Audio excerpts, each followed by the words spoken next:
जय हिंद साथियों, स्वागत है आप सभी का हमारे YouTube चैनल ज्ञान आरबीएल में।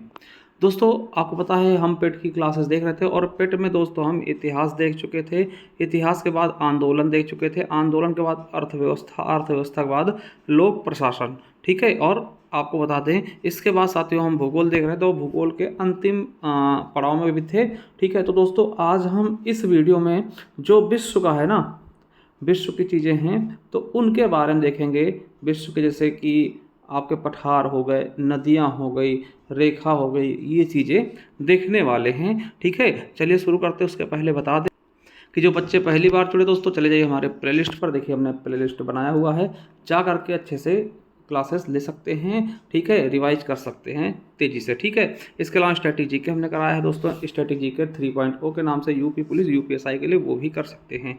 ठीक है, चलिए इसके अलावा दोस्तों जिनको चाहिए पीडीएफ वगैरह, हमारे ज्ञान आरबीएल ऐप पे चले जाएँ। जैसे ही जाएंगे दोस्तों, डाउनलोड करेंगे, इससे लॉगिन करेंगे तो ई बुक्स वाला कॉलम दिखेगा, और ई बुक्स वाले कॉलम पे जाने के बाद देखिए ये आपको मिल जाएगा UPSSC पेट PDF बैच, है ना, 111 रुपये में मिल जाएगा। ठीक है, इसमें ये 8 टॉपिक्स होंगे, इन्हें आप बाहर निकलवा के प्रिंट करवा सकते हैं। ठीक है, इसके अलावा करंट अफेयर मिल जाएगा। जनहित आज का दोस्तों यूपीएसआई के लिए बहुत ही बेस्ट टॉपिक है, तो जा करके इसे भी ले सकते हैं। कंप्यूटर की ई बुक्स है। ठीक है, हिंदी हो गई, हिंदी साहित्य है, हिंदी ग्रामर है, और यूपी स्पेशल दोस्तों 50 रुपये की, और ये स्टैटिक जीके है आपकी 99 रुपीज़ की। देखिए इन्हें सबको आप परचेज करके बाहर निकलवा सकते हैं। इतिहास हो गया, भूगोल हो गया, और भी सारी ई बुक्स वगैरह मिल जाएंगी दोस्तों। जो आपकी स्टैटिक जीके उसमें दोस्तों इतने सारे टॉपिक्स आपको मिलेंगे। ठीक है, सभी एग्जाम्स के लिए इंपॉर्टेंट है, तो 99 रुपीज़ में ले सकते हैं, जिसका लिंक भी नीचे डिस्क्रिप्शन बॉक्स में मिल जाएगा। चलिए शुरू करते हैं वीडियो को। तो प्यारे साथियों, हम देखने वाले हैं पठार। ठीक है, जिसमें विश्व के भी होंगे। ठीक है, जो महत्वपूर्ण है। चलिए, तो अगर हम पठार की बात करते हैं दोस्तों, तो पठार की बात करते हैं तो पहला आता है आपके दिमाग में पामीर का पठार। ठीक है, यार रखिएगा, पामीर का पठार क्या है, तो यह विश्व का सबसे ऊंचा पठार है। आपसे पूछेगा विश्व का सबसे ऊंचा पठार कौन सा है, तो पामीर का पठार है, और इसे दुनिया की छत कहते हैं। क्या बोलते हैं, दुनिया की छत। इंपॉर्टेंट है, आपसे पूछेगा कि किसे हम दुनिया की छत के नाम से जानते हैं, तो पामीर के पठार को। ठीक है, और इसका दोस्तों हिस्सा, अधिकतम हिस्सा दोस्तों ताजिकिस्तान में। देखिए कई देशों में फैला हुआ है, मगर दोस्तों जो मेन लैंड है सब सर्वाधिक कहाँ पे है, ताजिकिस्तान में। ठीक है, चलिए उसके बाद बात करते हैं दूसरे की, तो अनातोलिया का पठार। क्या, अनातोलिया का पठार दोस्तों ये कहाँ है, तुर्की है दोस्तों। कहाँ है, तुर्की में। ठीक है, वही तुर्की दोस्तों जो आपको पता है भारत के खिलाफ षड्यंत्र रचता है, पाकिस्तान का साथ देता है। ठीक है, इसने हाल ही में तुर्की से अपना नाम तुर्की किया था। और आपको पता होगा कि जब इनके यहाँ भूकंप आया था दोस्तों, तो भारत ने ही इसकी हेल्प की थी। और आप सभी को बताना कि उस ऑपरेशन का नाम भारत ने क्या रखा था, जिसमें दोस्तों उसने तुर्की की हेल्प की थी भूकंप में। ठीक है, तो अगर आपको पता है तो कमेंट बॉक्स में जरूर नाम बताइएगा। ठीक है, आपको बता दें कि यहीं पर जो अनातोलिया का पठार दोस्तों, यहाँ की अंगोरा बकरी की ऊन व किशमिश विश्व प्रसिद्ध है। देखिए यहाँ पर दोस्तों बकरी पाले थे, अंगोरा नाम की बकरी। ठीक, और किशमिश बहुत ही फेमस है इसी पठार की। ठीक है, चलिए अगला है ओजार्क का पठार। क्या, ओजार्क का पठार ये क्या है, तो यह अमेरिका के अरकानसास तथा मिसौरी प्रांतों में फैला हुआ एक अपर्दित पठार है। ठीक है, ओजार्क का पठार कहाँ है, अमेरिका में। अगला है पेंटागोनिया का पठार। दोस्तों ये इंपॉर्टेंट है थोड़ा सा, पेंटागोनिया का पठार, क्योंकि ये मरुस्थल भी है। ठीक है, तो अब याद रखिएगा यह अर्जेंटीना में स्थित शीतोष्ण, शीत और उष्ण दोनों प्रकार का ना, जहाँ पे दोनों चीजें बराबर हों। ठीक है, प्रकार का मरुस्थलीय पठार है दोस्तों, और यहाँ भेड़ पालन किया जाता है। किसका, भेड़ का पालन भी होता है। अगला है कंटका पठार। कंटका का पठार है, तो ये कहाँ है, तो ये कांगो में है। कहाँ पर मेरे साथियों, ये कांगो में स्थित है। आपको बता दें कांगो कहाँ, जायरे। तो आपको बता दें जायरे स्थित तांबा व हीरा के उत्पादन के क्षेत्र से संबंधित है ये। ठीक है, जायरे नदी का उद्गम भी दोस्तों इसी पठार से होता है। कांगो की नदी है जायरे। ठीक है, वहाँ से दोस्तों ये पठार जो नदी है जायरे, वो इसी पठार से निकलती है। और ये जो पठार दोस्तों, इसमें तांबा और हीरा बहुतायत मात्रा में मिलता है। ठीक है, अगला है बोलीविया का पठार। याद रखिएगा, बोलीविया इसमें स्थित है। आप बता दें जो विश्व की सबसे ऊंची नौकायान झील दोस्तों टिटिकाका है। क्या है, टिटिकाका दोस्तों सबसे ऊंची नौकायान झील है, विश्व की सबसे ऊंची नौकायान झील, वो इसी पठार पर स्थित है।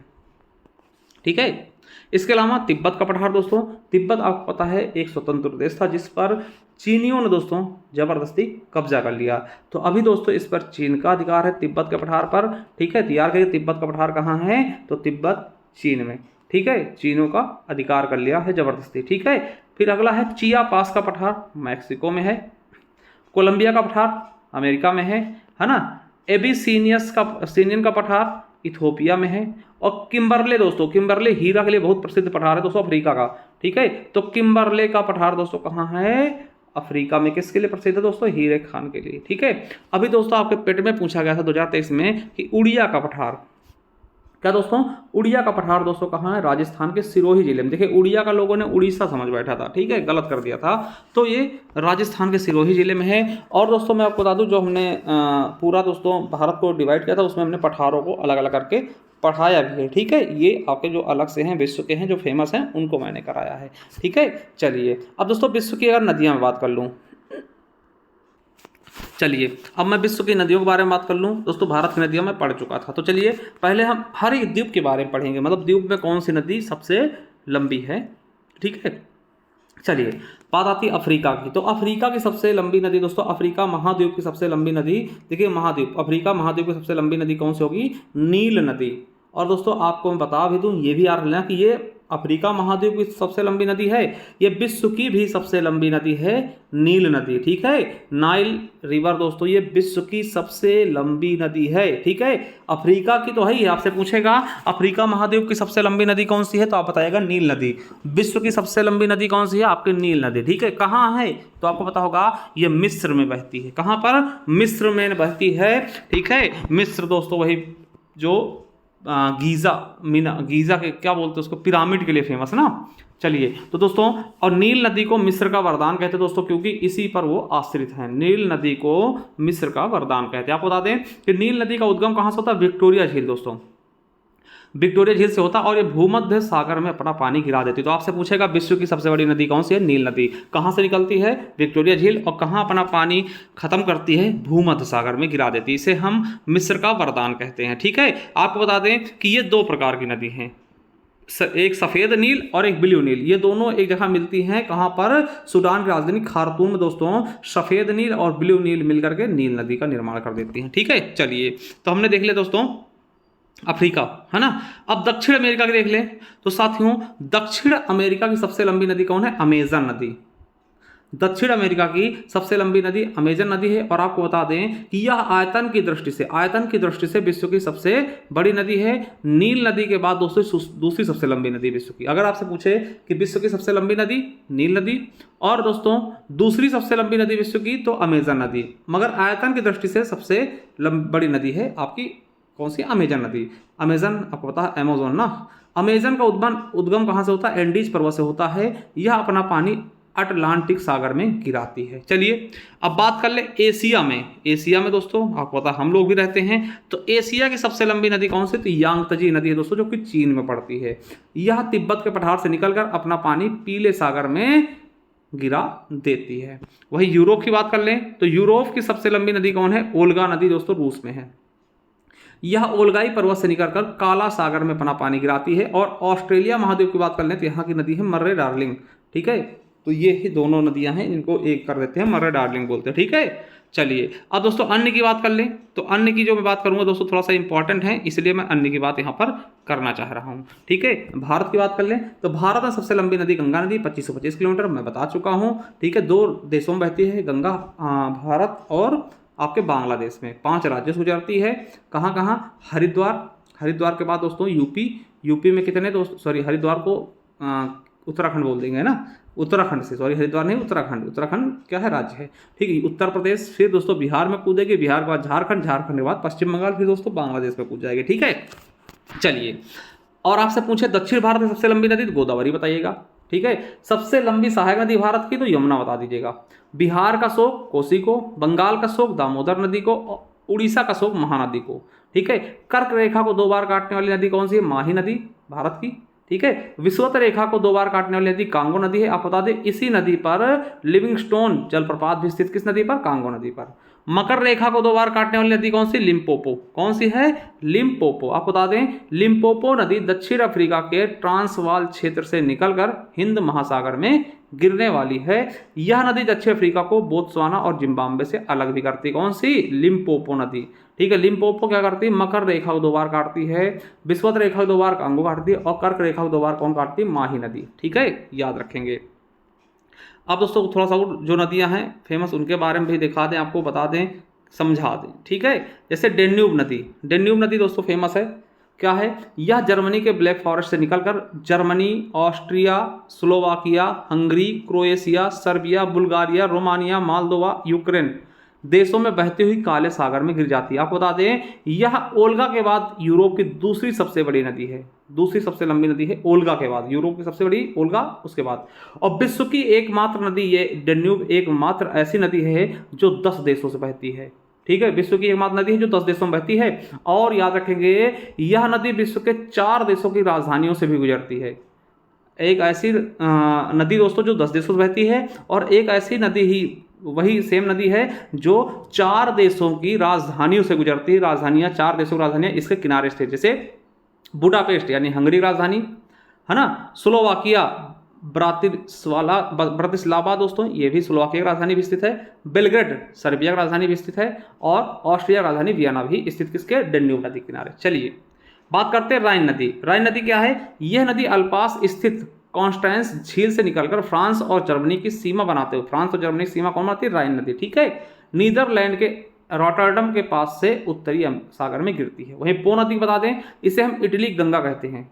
यह इटली के अल्पास पर्वत से निकलकर पूर्व दिशा में प्रवाहित होती हुई एड्रियाटिक सागर की वेनिस की खाड़ी में गिर जाती है। वही बात कर लें टाइबर नदी। तो टाइबर नदी क्या है दोस्तों? यह इटली के एपेनाइन पर्वत से निकलकर भूमध्य सागर में गिरती है, और रोम इसके मुहाने पर स्थित है तथा वेटिकन सिटी इस नदी के किनारे स्थित। वेटिकन सिटी क्या है? ये विश्व का सबसे छोटा देश है। ठीक है, मान्यता प्राप्त सबसे छोटा देश है वेटिकन सिटी। ठीक है, चलिए वही बात कर लें टेम्स नदी। आपको बता दें टेम्स नदी के बारे में, तो यह दक्षिणी इंग्लैंड में कोट्स ओल्ड पहाड़ी से निकलकर उत्तरी सागर में गिरती है, और लंदन इसी नदी किनारे स्थित। ये इंपॉर्टेंट क्वेश्चन है। ठीक है, बात करते हैं मैकेंजी नदी की। तो कनाडा में स्थित ग्रेट स्लेव झील से निकलकर ब्यूफोर्ट सागर में गिरने वाली एक नदी है जो मैकेंजी पर्वत के समानांतर प्रवाहित होती है। आगे देखते हैं कैलोराडो नदी। तो कैलोराडो नदी दोस्तों ये क्या है? तो यह रॉकी पर्वत से निकलकर कैलिफोर्निया की खाड़ी में गिरती है। रॉकी पर्वत से निकलकर कैलिफोर्निया की खाड़ी में गिरती है, और विश्व का सबसे बड़ा गार्ज ग्रैंड कैनियन इसी नदी के द्वारा निर्मित होता है, जो ऊपर से गिरते गड्ढा हो जाता है। ठीक है, चलिए कैलोराडो नदी की इंपीरियल घाटी कपास उत्पादन के लिए प्रसिद्ध है। ये भी याद रखेंगे, इंपीरियल घाटी कहाँ है? कैलोराडो नदी पर। ठीक है, उसके बाद नाइजर नदी दोस्तों, ये नदी इसको हमने हाईलाइट करना भूल गया। तो नाइजर नदी क्या है? यह अफ्रीका के लोमा पर्वत से निकलकर माली, नाइजर, नाइजीरिया आदि देशों में बहती हुई गिनी की खाड़ी में अपना जल गिरा देती है। वही सीन नदी दोस्तों फेमस है। क्यों फेमस है? तो आपको बताने वाला हूं कि यह फ्रांस के पेरिस शहर में बहती है दोस्तों। इस नदी को 100 वर्षों बाद दोस्तों फिर से पेरिस ओलंपिक 2024 की तैराकी के लिए खोला गया दोस्तों। बहुत ही चर्चित था ये। ठीक है, तो सीन नदी याद रखिएगा फ्रांस में है।